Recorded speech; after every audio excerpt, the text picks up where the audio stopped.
Армысыздар, ардақты ағайын, эфирде жүрек тынысы бағдарламасы және мен Махаббат Нұрымбетқызы. Бағдарламаның бүгінгі қонағы ақын сазгер Әбдіғани Бәзілханұлы. Қош келдіңіз, аға. Рахмет. Аға, осы жыл басында өзіңіздің мынау ел алдындағы алғашқы, қателеспесем, есеп беру кешіңізді өткіздіңіз. Бұл кеште басты бір үлкен себебі кеш өткізудің ердің жасы 50-ге келіпсіз. Құттықтаймыз. Рахмет. Осы кеш жайында кеңірек әңгімелесек. Және тағы бір себебі сіз осы кеш алдында өзіңіздің алғашқы өлең жинақтарыңызды шығарған екенсіз. 50 ердің жасы дейді ғой. Бірақ адамдар осы 40-қа келгеннен кейін ақ ойлана бастайды. Өйткені өмір шекті. Соның кейін мына бір дүние шығарсам да, кішкене бір дұрыстау елдің көңілінен шығатын дүние. Сапалы, мағыналы. Сапалы, мағыналы нәрсе шығарсақ деп ойладық. Оның үстіне мен 15-16 жасымнан бастап сахнаға шыққан адаммын. Әр сөзімді саралап айтуды, халыққа не ұнайды, соларды кішкене түсінген адамбыз да. Соның кейінде мен Қазақстанға келген 15 жылдан бері шығаруға болар еді. Әлде де шығарсам бір 2-3 кітаптық дүние бар екен, бірақ соның бәрін саралап асықпай, осы енді бір 50-де елдің бәрі енді мерейтой өткізіп жатады, дүрілдетіп. Мен енді шынымды айтсам, той көп қой бізде. Тойдан гөрі осы 50 жаста бір есеп берсем де, осы ішкі дайындықта жүрдік осы уақытты, сол 15 жыл уақытымыздың тегін өтіп кеткен сол енді. Жаңа сөзіңізде елге келгеніме 15 жыл болды деп қалдыңыз, сіз 2004 жылы, қателеспесем, Қытайдан көшіп келдіңіздер. Қытай Халық Республикасы, Іле-Қазақ облысы, Тоғызтарау деген ауданы. Ол жақта сіз мәдениет саласында қызмет жасаған екенсіз. Қытай қазақтар арасында айтысқа да қатысқан екенсіз. Елге келіп, елде де біраз айтыстарда болдыңыз. Келген жылдарда көңіліңізден не шықты? Бауырларыңыз тарихи отаныңызға келген кезде жалпы қалай қабылдады өзіңізді, өнеріңізді? Жасырар жоқ, Қытайда айтыстан белгілі бір деңгейге шыққанмын мен енді. Шуар деп қояды. Шуар деген үшін жаңағы автономиялы район дейді. Ол жерде район дегеннің өзі облыстың үстінде тұрады. Бізде аудан, оның үстінде аймақ, оның кейін облыс, оның кейін автономиялы район, үшін жаңағы автономиялы район. Соның енді жаңа шуар деңгейінде, соның кейін республикалық бір шоқ жұлдыз сауытына таласу деген бір бәсеке болды айтыс ақындарынан. Қытайдағы 56 ұлттың жаңағы өнер фестивалы ғой. Содан күміс медаль алдым. Шуарда бір 15-20 жылға тарта сахнада жүрдім. Соның енді негізі бас жүлдесін алып жүрдім. Енді елге келгенде бірден оңай болған жоқ, шынын айту керек. Өйткені о жақта танымалдыққа ие болған адамбыз. Бұл жерде ешкім танымайды. Ешкім танымайды. Бірден жаңағы жазушылар одағына Жүрсін Ермановты іздеп барып, мен айтыс ақынымын деп ол кісіге мақтандым. Енді осы Қытайдан келдім. Ондай болса, мен енді сенің дипломдарыңды мен танымаймын, домбыраңды алып кел деп, сол кезде осы Ұлықбек Есдәулет ағамыз бар, екеуі бір кабинетте тұр екен. Содан айту Көкбазардың жанында сабылып жүріп, біреудің домбырасын алдырып келіп, өлең айтып, сол Жүрсін ағаның менен Ұлықбек ағамыздың сынынан өткенім бар. Содан бір 10 шақты айтыста болдым.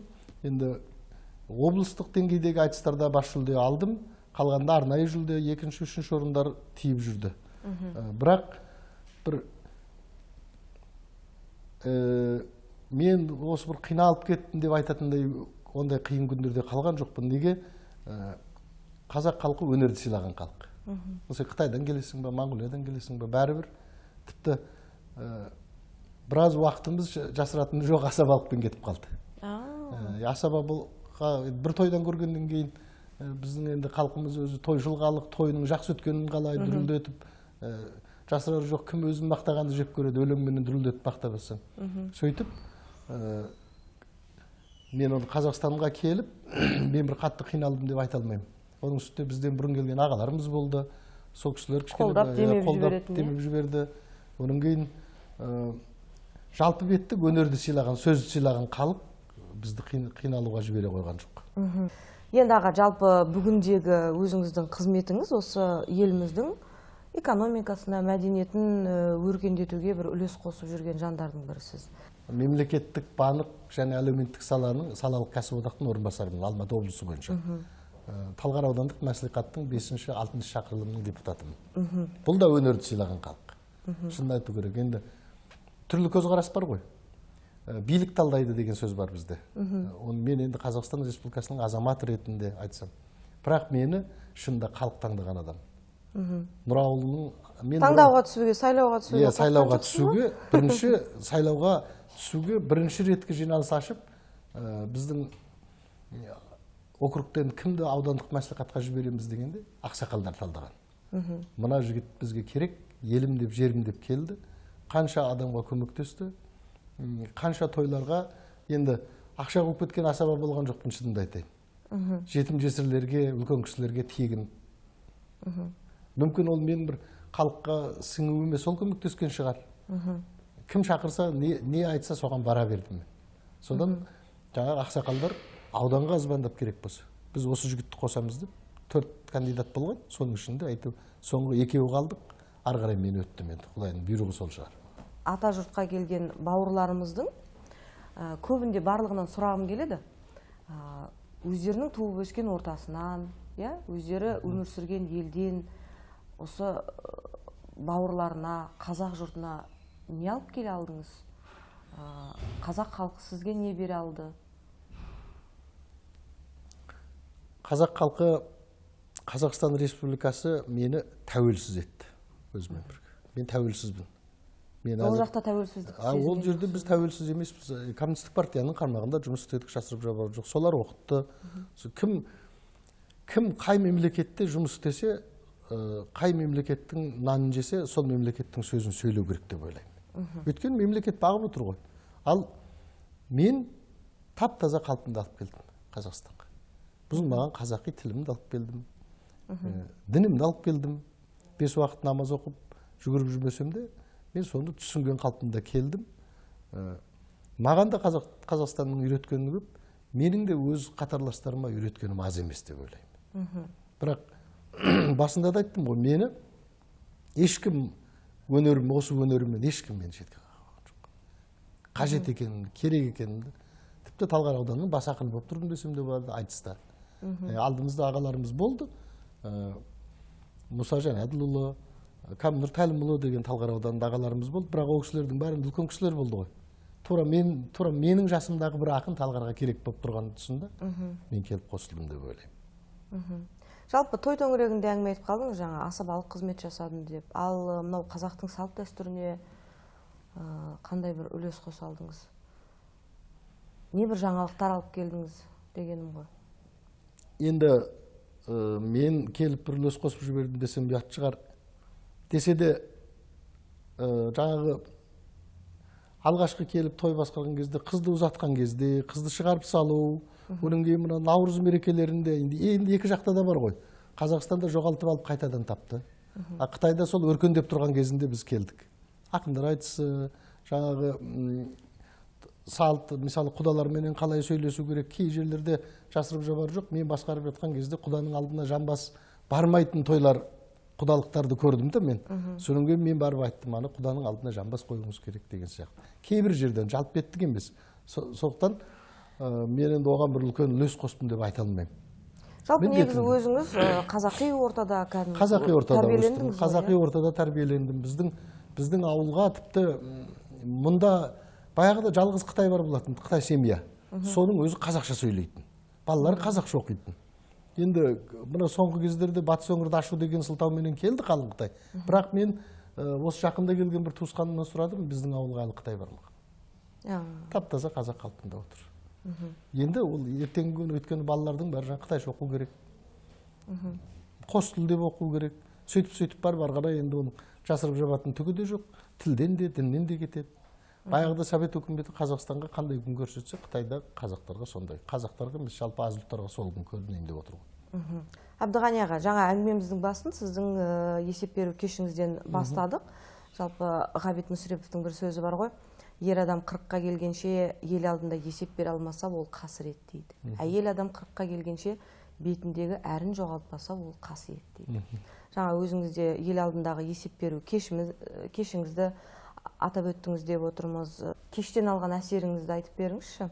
Кештен алған әсерім өте үлкен маған. Тіпті ол мені жауапкершілікке алып барды деп ойлаймын. Енді кештен кейін адам бір кітаптың тұсаукесерінде қаншама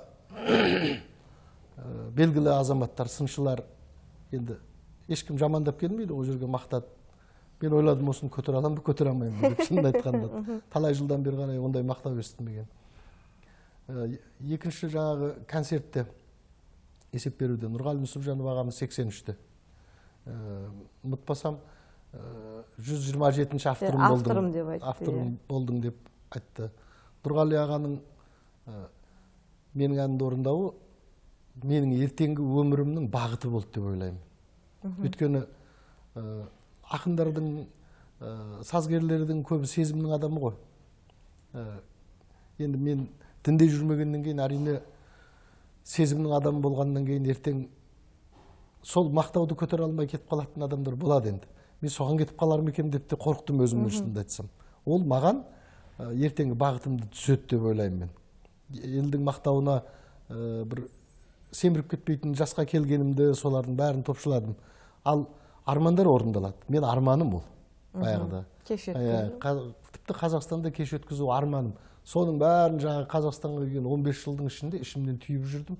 Әйтеуір абырой болғаны, қай бір мықты әншіге әнімізді жібермейік, сол кісі кері қайтарған жоқ. Нұрлан Өнербаев, Ақжол Мейірбеков ағамыз. Енді Досмұқ Асан менен Ақжолды білмейтін қазақ жоқ деп ойлаймын. Тіпті Досмұқ Асанның деңгейіне шыққан әлі бірде бір ансамбль жоқ. Менің өзімнің жеке топшылауымда. Ол кісілер қанша ұлттың тілімен ән салды. Сондықтан теңдесі жоқ. Сол ансамбльдің мүшесі, қазақ эстраданың жұлдызы Ақжол ағамыз тіпті.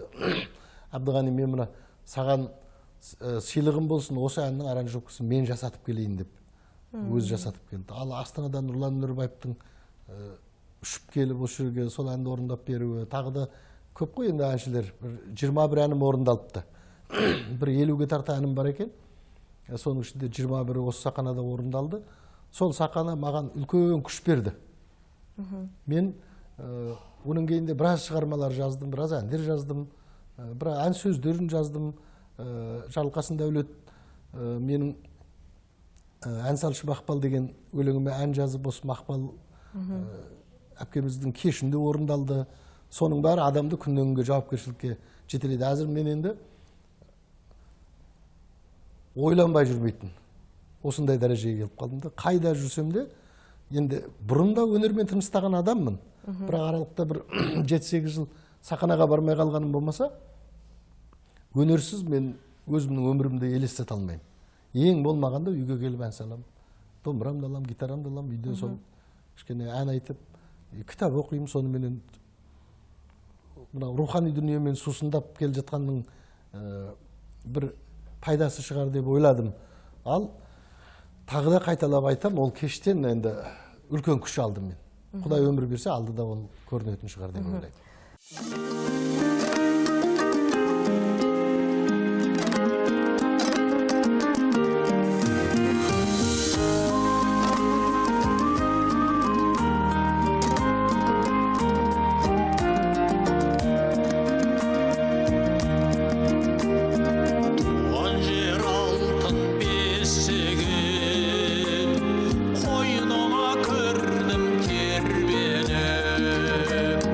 Есімде жүрді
тұлғасы бөлек төскейден ақ бұлағандай ағайын, тұлғасы бөлек төскейден ақ бұлағандай ағайын.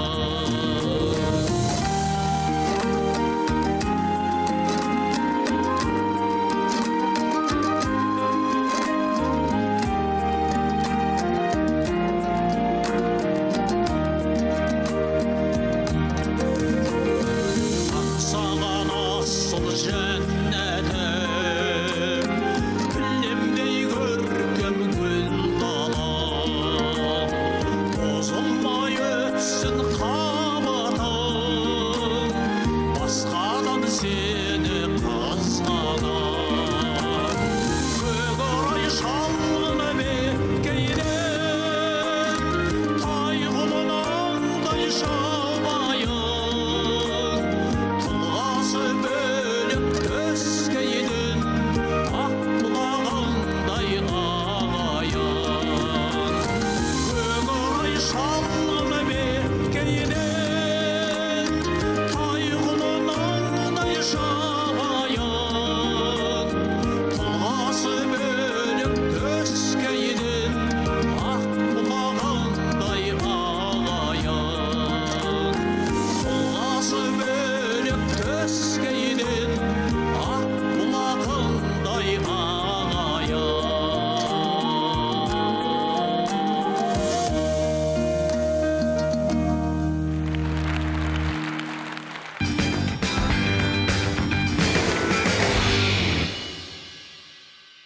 Ақындық мынау адамның ішкі сезімін, қоғамда болып жатқан дүниелерді бір өлеңмен жеткізу ғой. Жалпы өзіңіздің қалам тартатын тақырыптарыңыз қандай, ең жақыны? Мен 40-қа тайғанша әр тақырыпта жаздым.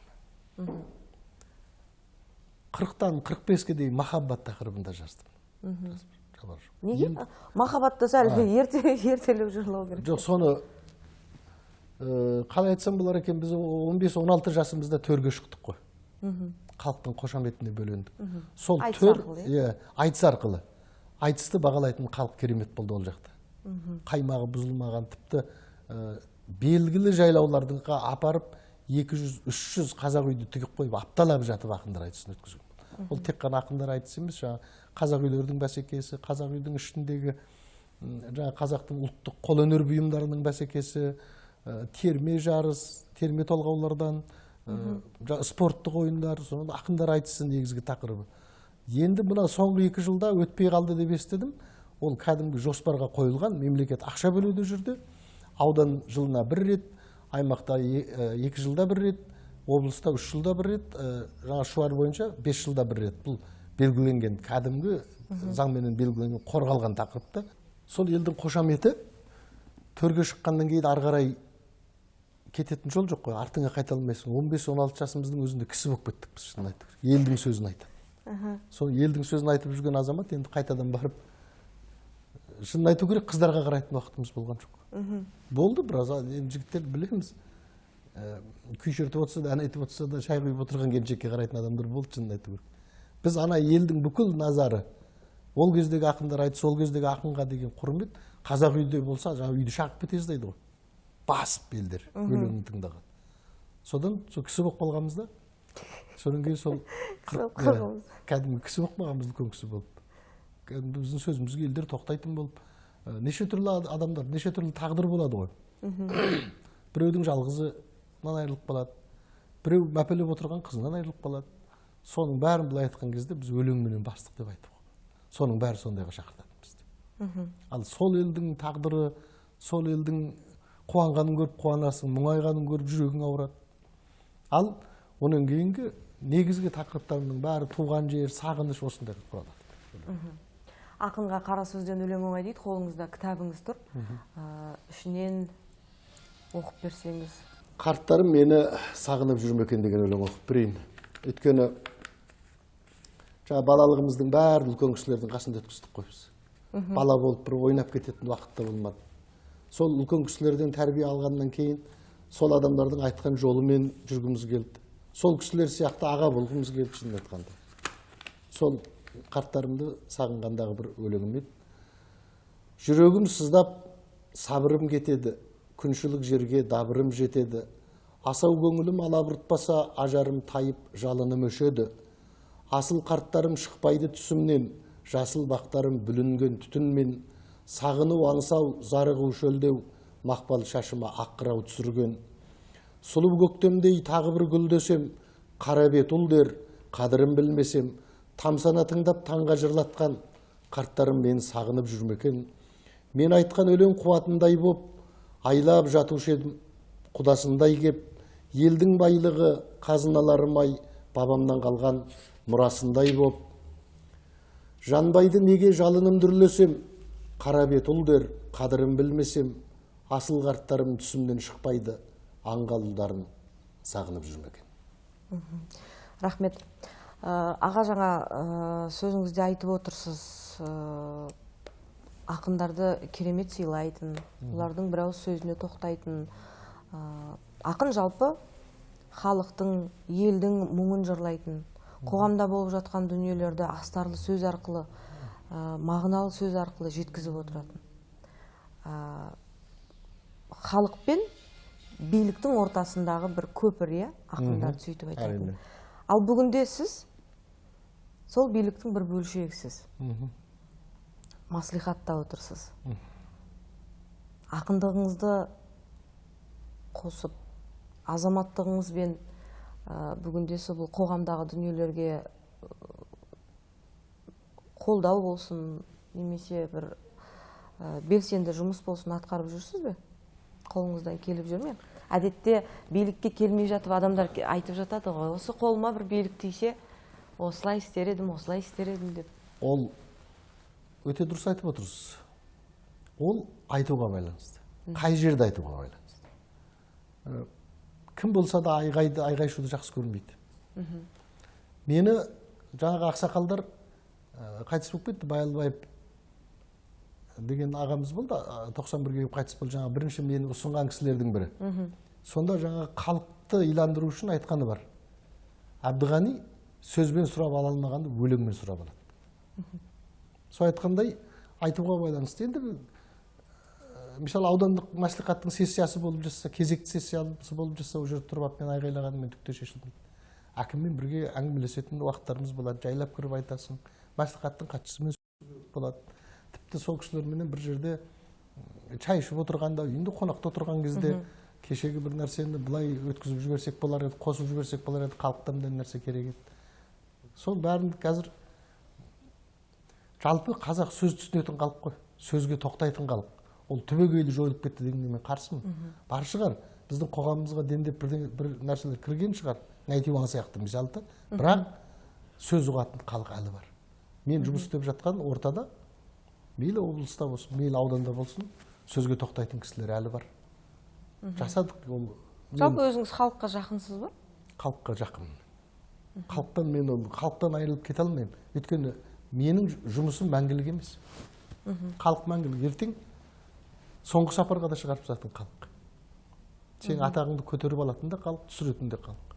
Сондықтан мен билікке жағып жүріп бірдеңе алған емеспін, шынымды айтайын. Бірақ билік көрді. Мәдениет саласының үздігін әперді маған. Талған ауданның құрметті азаматын берді. Соны ұсынған, жаңағы билікке ұсынған халық соны.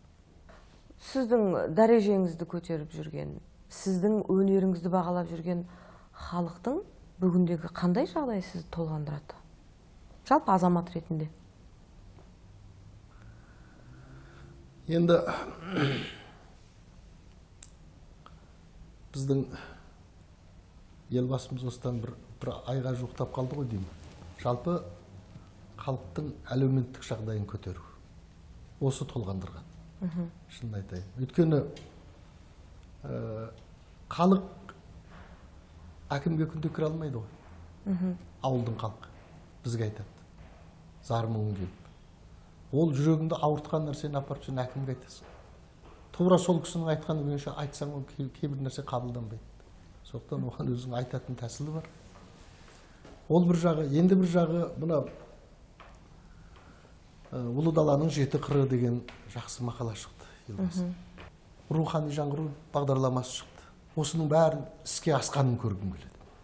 Біз әлі түгел асыра алған жоқпыз, шынын айту керек. Өйткені біз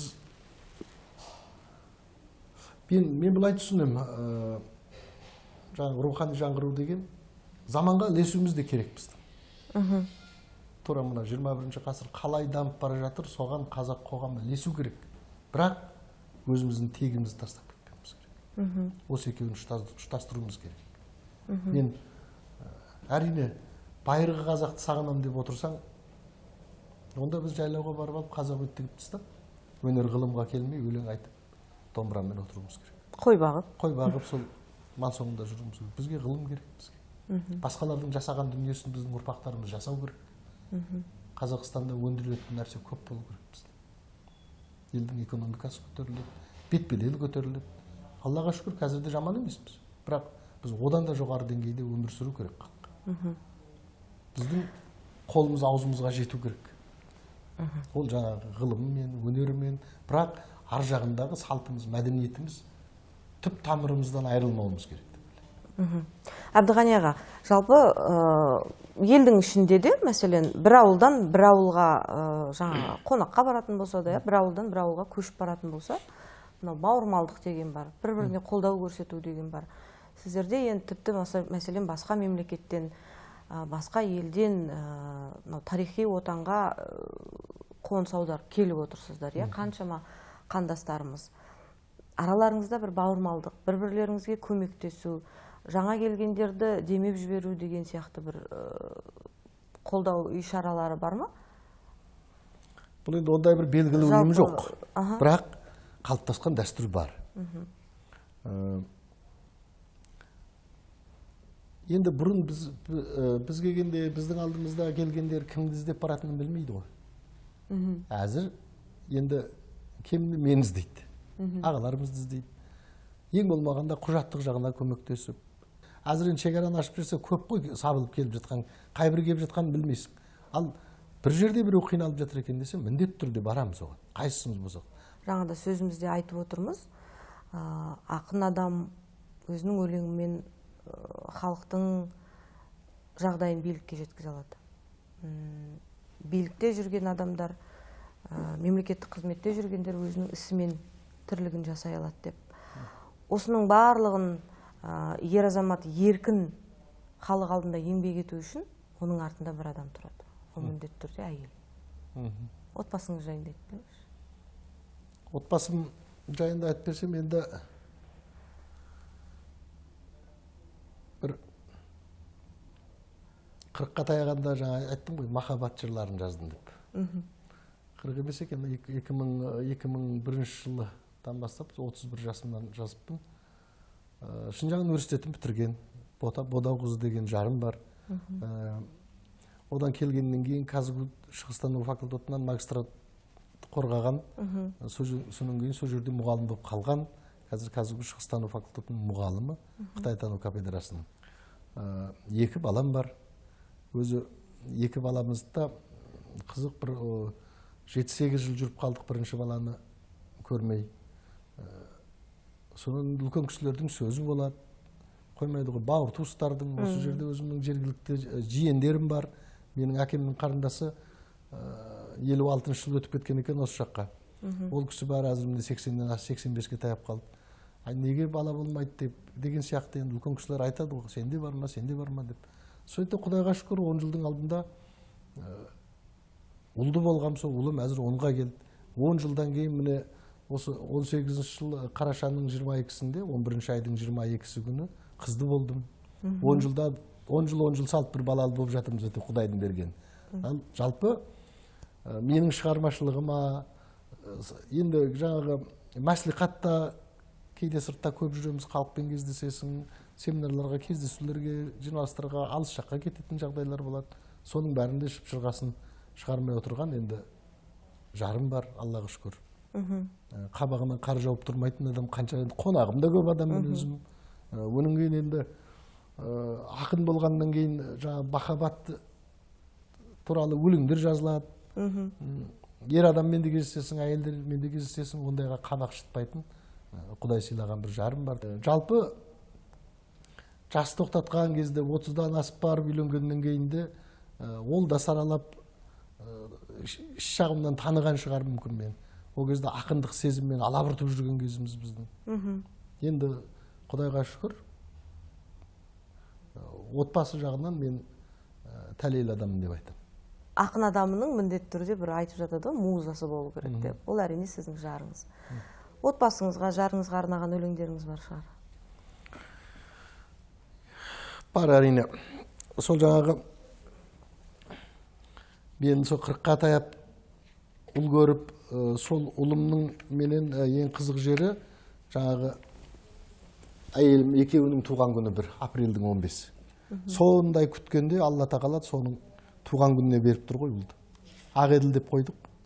Сол Ақеділ менен Бота екеуінің туған күнінде жазған бір өлеңді оқып берейін. Екеуім деген. Сүйікті жар, сүйкімді ұлым менің, бүтінделген сендермен бүлінгенім. Еңсем түскен сәттерден түңілгенмін, екеуіңді көрген соң күлімдедім. Бір шыраққа қосылып бір шырағым, отбасымның сімірем нұр шуағын. Еркін жұтқан жылдарда шөлім қанбай, екеуіңнен басылған ынтызарым. Тәубе, тәубе, пәс көңіл көтерілді, сыңарымды сақтай көр жетегімді, талай-талай ажалдан қаққан Құдай, көрсетейін деген ау екеуіңді. Мен 40, жарым 30, ұлым 2, саспасаң болады екен бір реті, қаратасты балқытқан қорғасындай, жаратқанның шебер ақ құдіреті. Сақтай көр, сақта бізді тіл көзіңнен, бұл бақытты сабылып іздедім мен, дұға жасап қалар деп өз тілімен, жыланға ақтамызғам үйге кірген. Мен қазір ызғары жоқ күнге бетпін, теріскейдің жолымен жүрмей кеттім, екеуіңді сүйгенім сонша менің, қызық қайда, қыз қайда білмей кеттім. Ботақаным, шуақты толқын әнім, Ақеділім, қуатты бойтұмарым, бойтұмарды тағынып ән шырқасам, мынау бықсық өмірден өр тұрамын. Сүйікті жар, сүйкімді ұлым менің, біріңді айнам, біріңді ізім дедім, ізімнен елестейді құлын кезім, айнамнан жарқырайды жүзім менің, бар бақытты тілеймін екеуіңе, аман жүр, айнам менің, ұлым менің.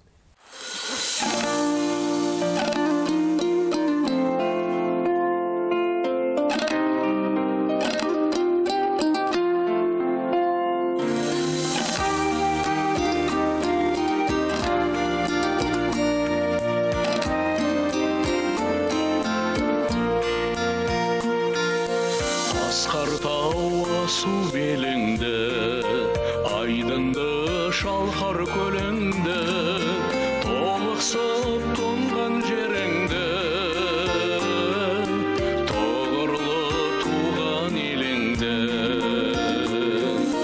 Беделі биік бегіңді, төбеме шыққан төріңді, ұмытпау үшін өзіңді.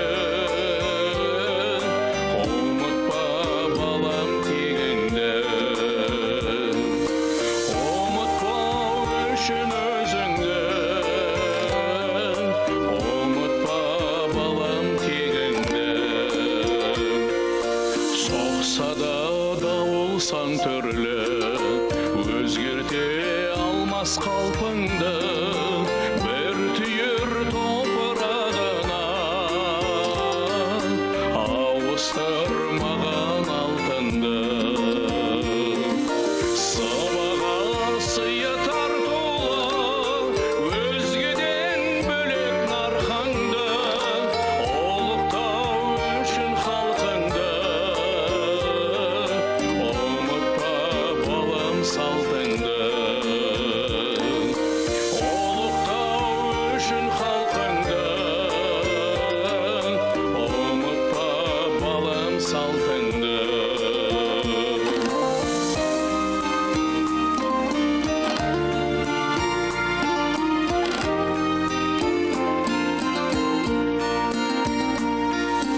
Тыңдаған абыздан асын, жыртпаған достың жағасын, иендей қонып жайлаған,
Жалпы болашаққа жоспарыңыз қандай осы шығармашылыққа байланысты?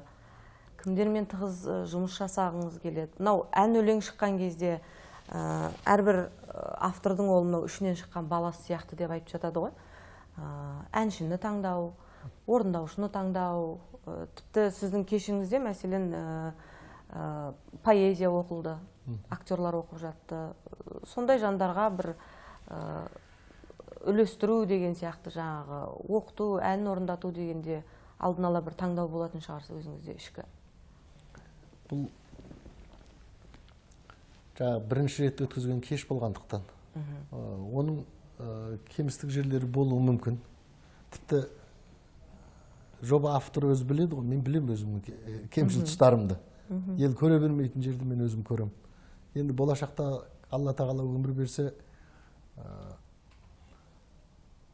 бүкіл Қытайдағы айтыстарымды алып келгенмін. Архив. Архив бар. Осындағы айтыстарымның біразы бар. Айтыстан бір кітап шығаратын шығар, мен сондай жоспарым да бар. Мен де әнде кімдермен жұмыс жасағым келеді дегенде менде бір белгілі құрып қойған жоспар болмайды. Өйткені мен енді музыка саласын оқыған адаммын өзім. Композиторлық оқымасам да музыкалық білімім бар. Сол музыка саласында жұмыс істеген адаммын Қытайда. Кәдімгі көркемөнер саласында сахнада жүрген адаммын. Жақта айтыстың сыртында мен осы мәдениет қызметкері болып жұмыс істедім. Талай әндер жаздым, ол жақта да орындалды әндерім. Енді жұмыс жасадым кештің алдында. Жұмыс жасағанда өзім жақсы көретін композитор Жарылқасын Дәулетпен жұмыс жасадым. Өнімде Жарылқасын Дәулеттің кішіпейілділігі, енді бір ән жазып, басы еңкеймей қалатын адамдар болады. Жарылқасын мына қазақ қоғамында 300 ән сыйлаған адам. Жарылқасын Дәулет. Ең қызығы Жарылқасын Дәулетұлы. Сізде қанша ән бар? Менде бір 50-де ән бар. Ән? Пысып тұрған 50-де ән бар.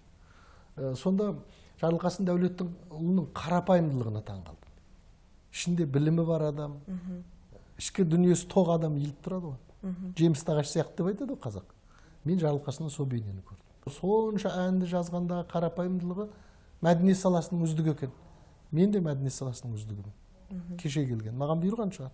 Ол кісі бір ауданның құрметті азаматы екен, мен де бір ауданның құрметті азаматы. Мен енді шынымды айтсам, ол кісіге берген атақтар төмен көрдім.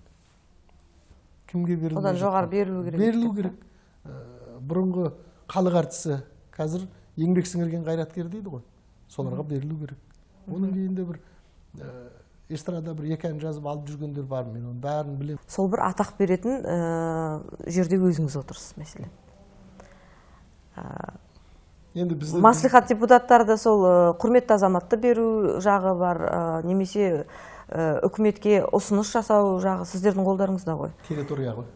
Біз Алматы облысымыз, ол кісі Алматы қаласында тұр. Егер Алматы облысының азаматы болса, Талғар ауданының азаматы болса, мен өзім ұсыныс жасар едім. Бірақ әлі де өнер адам ретінде жасағым келеді. Мен енді мына әндерімді апарып тіркедім қазавторларға. Сол авторлық қоғам арқылы ма, белгілі бір қоғамдық ұйым арқылы ма оны ұсыныс жасау керек. Енді таныс тамырмен жұмыс істеу дегенді мен білмеймін. Заңды түрде жұмыс істеймін, шынын айту керек. Бірақ енді сосын Алматы қалалық мәслихаттың депутаттарына айтатын шығармын. Ол кісіге жұмыс істегім келді мен. Тіпті Жарылқасын Дәулет туралы мен кітап жазғым келді, шынымды айтсам. Ендігі бір дәл қазіргі менің жоспарымда тұрған сол кісі. Өйткені осы уақытқа дейін бір көлемді мақалада жазылмаған. Мысалы, Астананың атын елбасына беріп жатырмыз. Адам көз тірі кезінде көру керек та, қызықты. Кеткеннен кейін іздеуді, ол енді бізден жаңа дәстүрдің озығы бар, тозығы бар дейді ғой. Бізден сол қалу керек. Адам өзі көру керек қошамет. Оның ертең күн бала шағасы көру ме? Мысалы Шәмшін де, Мұқағалиды да кеткеннен кейін іздеп жатыр ғой, сабыл. Бірақ ол кісінің өзі көрмегеннен кейін елбасы айтты ғой, мен Қазақстанның әл-ауқаты көтерілгендігін әзір көргім келеді, ертең емес деп. Сол сияқты мен жаңағы өнерде болсын, тіпті басқа салада болсын, саясатта болсын, өзінің бағасын тірі кезінде алған. Әбдіғани аға, алтын уақытыңызды бөліп сұхбат беруге келісіп келгеніңізге үлкен рахмет. Мынау ел алдындағы еңбегіңіз еленіп, шығармашылығыңыз шыңдала берсін. Қымбатты көрермен, мен өздеріңізбен хабарымыздың келесі сандарына дейін қоштасамын. Амандықта жүздескенше.